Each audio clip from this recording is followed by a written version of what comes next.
Let's talk about names. Every object you create in processing, and you're going to create a lot of them, is going to have a name. And we are used to giving important names to important things. It's the way we tell one thing from another. But a really good name is really helpful. Here's a picture of something I found on the web. It says it's a tool.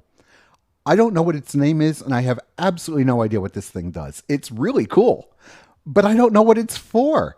And if it had a really good descriptive name, I might at least have a fighting chance at describing what it does. Here's another tool. Now, we can make up what we think these things might do, but I don't know what they do. Here's a few more. If I knew the names of these things, who knows? Maybe I still couldn't figure out what they did, but I might have a chance if the names were good and descriptive. So let's talk about giving names to things. Suppose we have this litter of puppies and we want to give them names. And we just use the most convenient thing in front of us and we call them animals. And so we say this one's animal 1, animal 2, animal 3, animal 4, and so on. So that works great until we have these guys in our program too. And now animal is not a descriptive enough name. So okay, we go back and we call them puppy 1, puppy 2, puppy 3. And maybe we call these penguin 1, penguin 2, penguin 3, or we try to actually distinguish them. And maybe we give them human names. We call them Greg, Peter, Bobby, Marcia, Jan, and Cindy. And that works great until we have this many penguins. So when we pick our names, we want to make sure that the names have two qualities. One is that they are descriptive of the thing that we're naming, so that later we know kind of what it does. And it's unique and easy to describe the specific thing we're interested in, so we can pick out the particular penguin we care about. Here's a blank processing sketch. To create anything by name, you just give the name of the thing. So if I want to call something elephant, I just type in elephant. Now there are a few rules about how you create your names. Perhaps the most important rule is that you can only use the lowercase letters, the uppercase letters, the numbers 0 through 9, and the underscore character. That's it. Now there are lots of other symbols on the keyboard.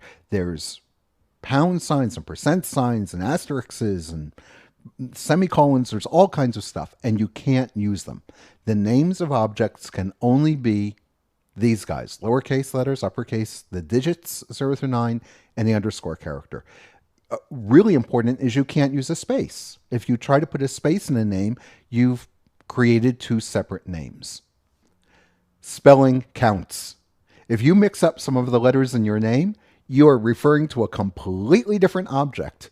Processing can't read your mind, and it doesn't say, oh, wait, that name is almost this other name. They must be the same thing. Nope. If they are not identical, they're just not the same creature at all. So make sure you keep your spelling straight. Not only does the spelling have to be straight, but your capital and lowercase letters are different.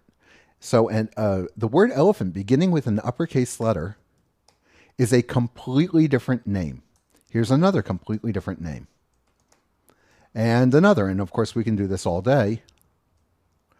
These are completely different names and they're completely different objects. And processing absolutely will not recognize that they have any relationship at all. It's, as far as it's concerned, the uppercase P and the lowercase p are completely different characters. So I recommend really never typing anything this weird. You'll see people write things like this, and it's just crazy. I mean, it's cute, but it's going to drive you nuts when you're typing it, and then one day you're going to forget to hold down the shift key, and you'll get it backwards, or you'll miss one. Now, you might wonder where these terms uppercase and lowercase come from.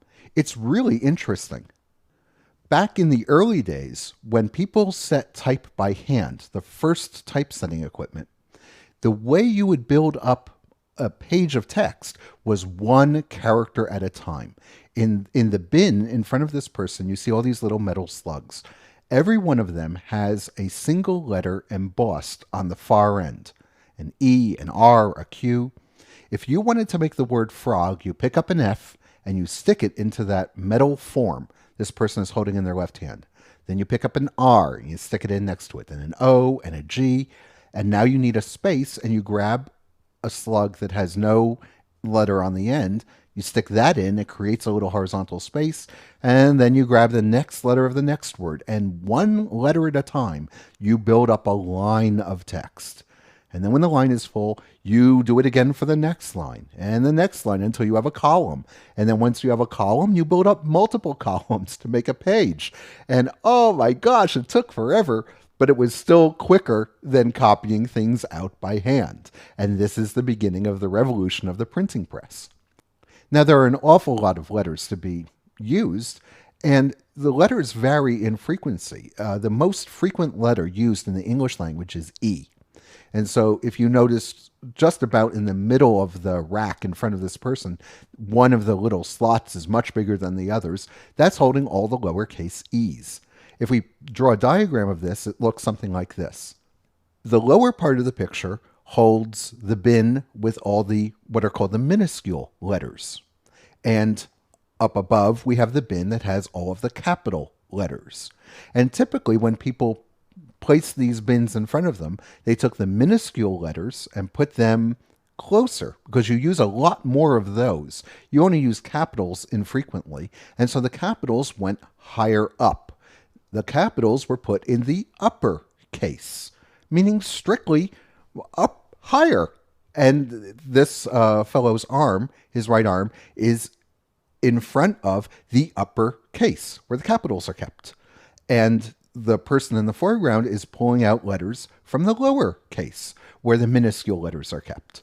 So that's where we get uppercase and lowercase from. In part 2 of this video, we'll continue looking at names and the rules that they follow.